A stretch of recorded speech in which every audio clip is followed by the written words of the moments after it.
Hello guys, you are most welcome in this session. इस session में हम एक नए प्रकार का वाक्य बनाना सीखेंगे जो अक्सर बार बार आप बोलते हैं या किसी से सुनते हैं। जैसे, वह खाना नहीं बना पाती है, मैं यह काम करने में असमर्थ हूँ, क्या आप कुछ कर पाने में असमर्थ है। इस वाक्य की बनावट से देखने में लग रहा है कि यह प्रेजेंट टेंस का वाक्य है, लेकिन यह प्रेजेंट टेंस का वाक्य नहीं है, आउट ऑफ टेंस है। ऐसे वाक्य की बनावट होती है कि सबसे पहले हम सब्जेक्ट लिखते हैं, सब्जेक्ट के अनुसार is, am, are, shall be, will be लिखते हैं। उसके बाद वर्ब का पहला फॉर्म लिखते हैं, उसके बाद ऑब्जेक्ट लिखते हैं या अदर वर्ड। जैसे, वह खाना नहीं बना पाती, तो वह का यहाँ पर अंग्रेजी हुआ सी के अनुसार इज लग गया, और बना पाती तो अनेबल होगा। उसके बाद अनेबल के बाद टू होगा, उसके बाद कुक फूड होगा, तो इसका हो जाएगा C is unable to cook food. उसी प्रकार दूसरा वाक्य है, मैं यह काम करने में असमर्थ हूँ, तो मैं का अंग्रेजी आई हो गया। आई के अनुसार इज, एम, आर वर्ब हमने बताया था, तो यहाँ पर एम लगा देंगे। उसके बाद अनेबल लगेगा, उसके बाद वर्ब जो लगेगा उसके पहले हम टू लगाएंगे। अर्थात स्ट्रक्चर में हमने देखा है कि subject plus is, am, are लगा, उसके बाद वर्ब का पहला फॉर्म है, उसके बाद ऑब्जेक्ट है।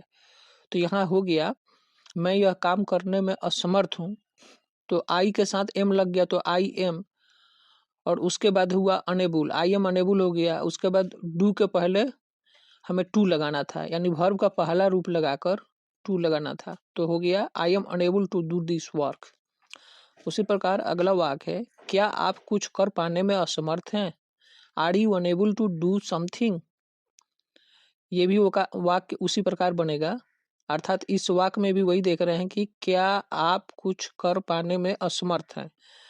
तो यहाँ सब्जेक्ट जो है यू है, यानी आप है, तो यू के अनुसार इज, एम, आर हम लगाएंगे, तो आर लग गया, क्योंकि वाक्य के अंत में हम देख रहे हैं कि क्या कर पाने में असमर्थ हैं।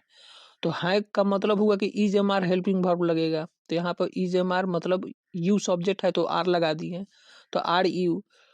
और असमर्थ का होता है अनेबल, तो are you unable to do something. अर्थात वर्ब के पहले टू लगेगा, V1 जो लगा है उसके पहले टू लगेगा। अर्थात वाक्य बनावट फिर एक बार रिपीट मैं कर रहा हूँ कि सब्जेक्ट इज, एम, आर लगेगा, यानी हेल्पिंग वर्ब, और प्लस वर्ब लगेगा।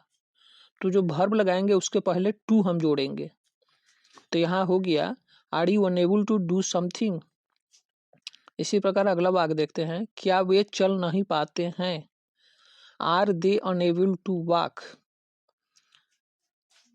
अगला वाक्य देखते हैं, क्या तुम पढ़ नहीं पाते थे, were you unable to read.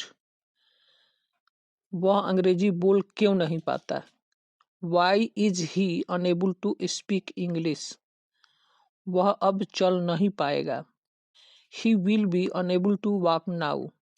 यहाँ भी देखिए, यह जो है इस वाक्य में ये फ्यूचर टेंस का वाक्य है, तो यहाँ पर वह का अंग्रेजी ही लिख दिया, और मैंने बताया था कि सब्जेक्ट के अनुसार हेल्पिंग वर्ब लिखेंगे, is, am, are, shall, will. तो यहाँ पर हो गया ही के अनुसार, यानी वह अब नहीं चल पाएगा, तो ये फ्यूचर का वाक्य है, तो फ्यूचर का वाक्य है, तो यहाँ होगा विल, तो he will be unable to walk now.